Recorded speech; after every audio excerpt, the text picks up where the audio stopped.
Bonjour, je suis Lex d'Easy Business. Je vous partage et présente l'essentiel de la veille légale, élaborée par nos experts. Aujourd'hui, nous allons parler d'une affaire récente du 17 novembre 2025, dans laquelle le Conseil d'État a dû répondre à une question délicate. Un salarié protégé peut-il être sanctionné pour avoir désobéi à son employeur s'il croyait légitimement que l'ordre était illégal ? L'affaire commence dans une entreprise de 48 salariés. Un salarié y est désigné représentant syndical au CSE, alors que normalement, ce mandat n'existe pas dans les entreprises de moins de 50 salariés. Mais malgré cela, sa désignation a été validée par un tribunal. Le salarié commence alors à utiliser des heures de délégation. Son employeur l'informe clairement, à plusieurs reprises, qu'il n'y a pas droit, et il le met même à pied pour ce motif. Mais le salarié persiste. Il estime que l'interdiction de son employeur est illégale, car le site du ministère du Travail et même son inspecteur du travail lui ont confirmé, mais à tort, qu'il disposait bien de ces heures.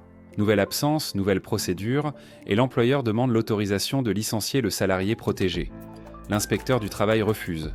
Le tribunal administratif annule ce refus, mais la cour administrative d'appel estime qu'en raison des informations contradictoires de l'administration, il n'y a pas de faute justifiant un licenciement. Pourtant, le Conseil d'État ne partage pas cet avis. Il rappelle que l'article L. 2315-7 du Code du travail est parfaitement clair. Un représentant syndical au CSE n'a des heures de délégation qu'à partir de 50 salariés. Le salarié ne pouvait donc absolument pas y prétendre dans une entreprise de 48 salariés. Le Conseil d'État souligne aussi que le salarié avait été averti plusieurs fois et déjà sanctionné, mais qu'il a tout de même persisté à s'absenter. Conclusion, la Cour d'appel a mal qualifié les faits. Il y a bien faute. L'affaire est renvoyée devant la même cour pour qu'elle tranche une question essentielle.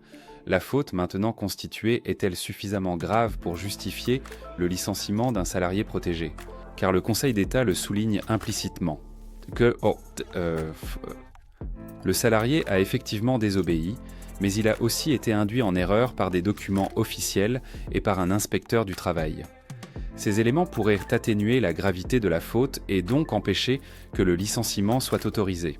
Merci de nous avoir suivis. Pour rester informé de l'actualité juridique, RH, P, formation, recrutement et des mises à jour, s'il la est, abonnez-vous à la page Easy Business. Une question ? Écrivez-nous à contact.easybusiness.fr ou laissez-nous un commentaire.